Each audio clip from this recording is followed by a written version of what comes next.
స్వచ్ఛత అంటే నందిని. నందిని పాలు మరియు పెరుగు. వాగర్థవివ సంపృక్తౌ వాగర్థ ప్రతిపత్తయే జగతః పితరౌ వందే పార్వతీ పరమేశ్వరౌ. ఆదిత్యాయ చ సోమాయ మంగళాయ బుధాయ చ గురుశుక్ర శనిభ్యశ్చ రాహవే కేతవే నమః. శృంగేరి జగద్గురు పీఠాధిపతులకి, కంచి పీఠాధిపతులకి నమస్కారములు తెలియజేసుకుంటూ కార్యక్రమాన్ని ప్రారంభిద్దాం. ద్వాదశ రాశులలో భాగంగా మే 18వ తారీఖు నుంచి 31వ తారీఖు వరకు ఈ 12 రాశుల వారికి ఏ విధంగా ఉండబోతుందో తెలుసుకునే ముందు గ్రహ సంచారం గురించి తెలుసుకుందాం. మేషంలో బుధుడు, వృషభంలో రవి, మిథునంలో గురువు, అలాగే కర్కాటకంలో కుజుడు స్తంభించి ఉండడం.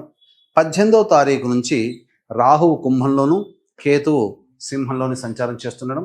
మీనరాశిలో శని శుక్రుల యొక్క సంచార ప్రభావం వెరసి చూసినట్లయితే వీక్షించేటువంటి ప్రేక్షకులకి ఒక అద్భుతమైనటువంటి యోగము ఈ మే 18, 19, 20వ తారీఖులో నుంచి చూసుకుంటే రాహుకేతులు అనగా రాహుకేతుల మధ్య మొత్తము సప్తగ్రహాలు బంధింపబడి ఉండడం, కాలసర్పదోష ప్రభావము మే 18వ తారీఖు నుంచి ప్రభావం ప్రారంభమైంది. ఇక ఈ 18వ తారీఖు నుంచే గ్రహమాలికా యోగము 18, 19, 20వ తారీఖులో చూసుకుంటే గ్రహాలన్నీ వరుసగా ఒక రాశిలో ఒక మాలగా ఉండిపోయింది. 18వ తారీఖు నుంచి 20వ తారీఖు వరకు మొత్తం గ్రహాలన్నీ ఒక్కొక్క రాశిలో ఉన్నాయి. అనగా సప్తగ్రహాలు మొత్తము 1, 2, 3, 4, 5, 6, 7, 8 రాశుల్లో మొత్తము నవగ్రహాలు 8 రాశుల్లో స్థిరపడి సంచార ప్రభావం అనేటువంటిది ఉంది. కాబట్టి గమనించగలరు. ద్వాదశ రాశులలో భాగంగా సింహరాశిలో జన్మించినటువంటి వారికి ఈ మే 18వ తారీఖు నుంచి 31వ తారీఖు వరకు ఏ విధంగా ఉండబోతుందో తెలుసుకునే ప్రయత్నం చేద్దాం. ప్రధానంగా చూసుకున్నట్లయితే ఈ యొక్క సింహరాశిలో జన్మించినటువంటి వారికి రాష్ట్రాధిపతి దశమ స్థానంలో బలంగా ఉండడం, లాభస్థానంలో గురువు సంచారం చేస్తుండడం, అలాగే నవమ స్థానంలో బుధుని యొక్క సంచార ప్రభావం వెరసి ధనపరమైనటువంటి సమస్యలకి ఏ విధంగా లోటు ఉండదు. అనుకున్నటువంటి పనులన్నీ కూడాను పట్టుదలతో ముగించుకోవడానికి ప్రయత్నం చేస్తారు. ముఖ్యంగా గురుబలం సంపూర్ణంగా ఉన్నటువంటి కారణం చేత అన్ని విధాలుగా అనుకూలత అనేటువంటిది మీరు గట్టిగా ప్రయత్నం చేస్తే, ఆత్మవిశ్వాసంతో ముందడుగు వేస్తే అన్ని విధాలుగా యోగదాయకంగా ఉంటుందని చెప్పవచ్చు. అయితే ఎక్కడ ఇబ్బందికర పరిస్థితి అని చూసుకున్నట్లయితే 12వ స్థానంలో కుజుడు స్తంభించి ఉండడం, ఇది కాస్త ఇబ్బందికర పరిస్థితి. అలాగే అష్టమ శని ప్రభావం కూడా ప్రారంభమైంది. అలాగే శుక్రుడు కూడా అష్టమ స్థానంలో సంచరిస్తున్నటువంటి కారణం చేత ప్రధానంగా ఈ అష్టమ శని ప్రభావం వలన ఏదైనా చేస్తున్నటువంటి పనులలో ముఖ్యంగా నష్టమును సూచిస్తుంది లేదా ఆటంకాలని సూచిస్తుంది. కాబట్టి ధైర్యంతో ముందడుగు వేయడం, కుజ ప్రభావం కూడా ఉన్నటువంటి కారణం చేత ప్రధానంగా సమస్యల వలయంలో చిక్కుకొని ఉంటారని సూచిస్తుంది. కాబట్టి చూసుకున్నట్లయితే 18వ తారీఖు రోజునే రాహువు కుంభరాశిలోకి, అలాగే కేతువు సింహరాశిలోకి ప్రవేశం చేయడం, ఈ కారణం చేత తలిచినటువంటి పనులలో ఇబ్బందులు సూచిస్తాయి. ముఖ్యంగా చూసుకున్నట్లయితే 1, 2, 3, 4, 5 5 గ్రహాలు అనుకూలంగా లేవు. అలాగే 3 గ్రహాలు అనుకూలంగా ఉన్నాయి. వెరసి చూసుకున్నట్లయితే మిశ్రమమైనటువంటి ఫలితాల్ని ఈ సింహరాశిలో జన్మించినటువంటి వారు పొందుతారు. ప్రధానంగా రాష్ట్రాధిపతి గురువు మరియు ధన లాభాధిపతి అనుకూలంగా ఉన్నటువంటి కారణం చేత ఎన్ని రకాలైనటువంటి గ్రహాలు మీకు ఇబ్బందికరంగా ఉన్నప్పటికీ కూడా, ఫలితాలని మీకు ఇబ్బంది కలిగిస్తున్నప్పటికీ కూడా మీరు మొక్కవోని ధైర్యంతో ముందడుగు వేసే ప్రయత్నం చేస్తే గ్రహాలన్నీ కూడా మీకు సంపూర్ణంగా యోగిస్తాయి.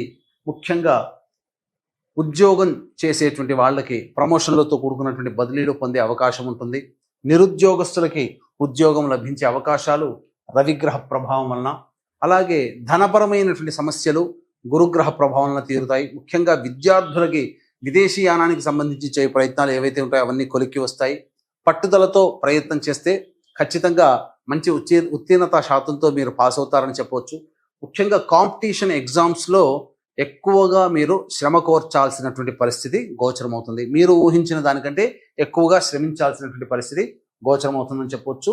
ఇక బుధుని యొక్క ప్రభావం చేత కుటుంబ సమస్యలు ఏవైతే ఉంటాయో అవన్నీ కూడాను తీర్చుకుంటారు. ముఖ్యంగా ఆస్తి తగాదాల వంటి విషయంలో ఏవైతే ఉంటాయో అవన్నీ కూడాను సంప్రదింపులతో ఆ సమస్యల్ని పరిష్కరించుకుంటారని చెప్పవచ్చు. ముఖ్యంగా ఈ సింహరాశిలో జన్మించినటువంటి వారు స్త్రీలతో వాగ్వివాదాలు పెంచుకోకుండా ఉంటేనే మంచిది.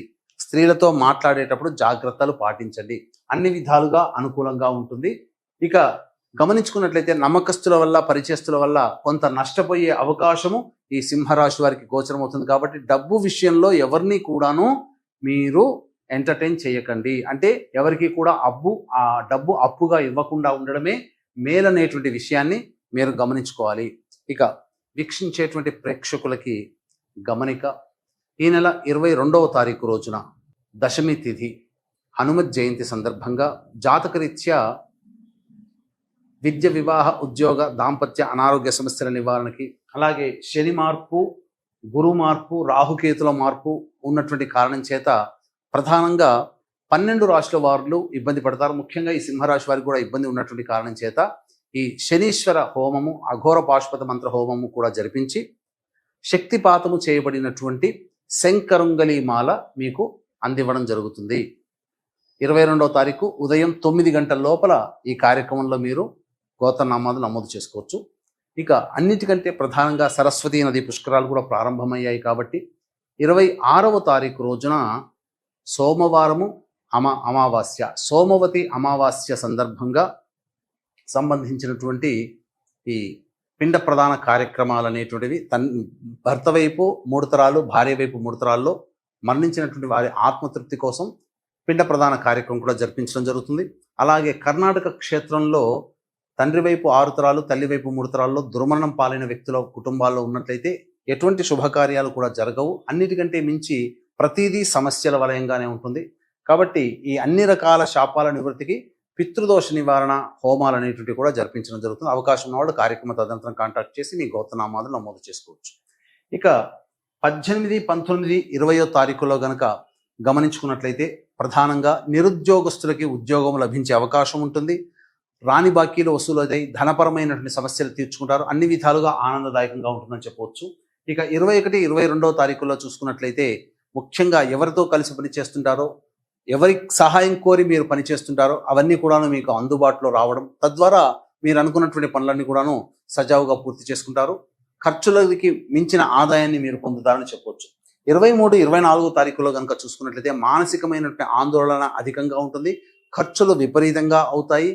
ముఖ్యంగా స్త్రీలతో వాగ్వివాదాలు పెరుగుతాయి. ఇక ప్రధానంగా చూసుకున్నట్లయితే ఈ సంబంధించినటువంటి సమస్యలు ఎక్కువగా మిమ్మల్ని ఉక్కిరి బిక్కిరి చేస్తాయని చెప్పవచ్చు.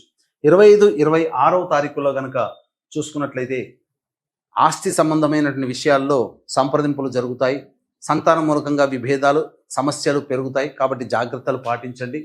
27, 28, 29, 30వ తారీఖుల్లో ఉద్యోగంలో చేస్తున్నటువంటి వృత్తి, ఉద్యోగ, వ్యాపారాల్లో అన్ని విధాలుగా అనుకూలత ఉంటుంది. నిరుద్యోగస్తులకి ఉద్యోగం లభించడము, అలాగే ధనపరమైనటువంటి సమస్యలు తీరడము, ముఖ్యంగా ఖర్చులకు మించినటువంటి ఆదాయం లభించడం ద్వారా ఆనందంగా ఉంటారని చెప్పవచ్చు. 31వ తారీఖులో మాత్రం ఖర్చులు అధికంగా ఉంటాయి, సమస్యలు కూడా అధికంగా ఉంటాయి. ప్రశాంతత లేని జీవితాన్ని పొందుతారు. ఇక ఈ యొక్క సింహరాశిలో జన్మించినటువంటి మహిళలు గనక చూసుకున్నట్లయితే ప్రధానంగా బాధ్యతలు పెరుగుతాయి. అనవసరమైనటువంటి విషయాల్లో మీరు తలదూర్చకపోవడమే చాలా మేలనేటువంటి విషయాన్ని గమనించుకోవాలి.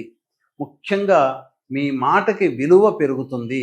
అట్లా అని చెప్పేసేసి ప్రతి దాంట్లో కూడాను మీరు పెత్తనం అనేటువంటిది చేయకుండా ఉండాలి. అప్పుడే మీకు విలువ పెరుగుతుంది. మీ సంతానం యొక్క అభివృద్ధి మీకు ఆనందాన్ని కలగజేస్తుంది.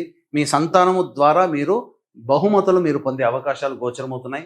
అలాగే ఏదైనా స్థిరాస్తులకి సంబంధించినటువంటి అమ్మకాలు జరపాలనే ఆలోచన ఈ రాశిలో జన్మించినటువంటి మహిళలు పొందుతారు. వివాహం కాని అమ్మాయిలకి వివాహం నిశ్చయమయ్యే అవకాశం గోచరమవుతుంది. అలాగే వ్యాపారంలో ఉన్నటువంటి మహిళలకి సాధారణం కంటే అధిక మొత్తంలో ధనాదాయం కూడా లభించి తీరుతుందని చెప్పవచ్చు. ఇక సంతానం కోసం ఎదురు చూసేటువంటి మహిళలకి చక్కటి సత్సంతాన ప్రాప్తి అనేటువంటిది కలుగుతుంది. ఇక ఈ సింహరాశిలో జన్మించినటువంటి వారు ప్రధానంగా సమస్యలు ఎదురైనప్పుడు ఆ సమస్యల పరిష్కారం కోసం ప్రతిరోజు కూడాను కాలభైరవాష్టక పారాయణం, అలాగే గణపతి పంజర స్తోత్ర పారాయణం గనక రోజు చేసుకున్నట్లయితే సమస్యలన్నీ కూడాను తగ్గుముఖం పడతాయి. ఇప్పుడు చెప్పినటువంటి సమస్యల కంటే ఇంకా విభిన్నంగా మీరు సమస్యలు ఎదుర్కొంటున్నారంటే అది మీ యొక్క జాతకంలో నడుస్తున్నటువంటి గ్రహ దశాంతర దశల ప్రభావాలు. కావున దగ్గరలోని మంచి ఉపాసనా పరులైనటువంటి జ్యోతిష్యుల్ని సంప్రదించి వారి సలహాలు, సూచనలు కనుక పాటించినట్లయితే మరింత మెరుగైనటువంటి జీవితాన్ని మీరు పొందుతారని తెలియజేయవచ్చు. సర్వం శ్రీ ఉమామహేశ్వర పరబ్రహ్మార్పణమస్తు.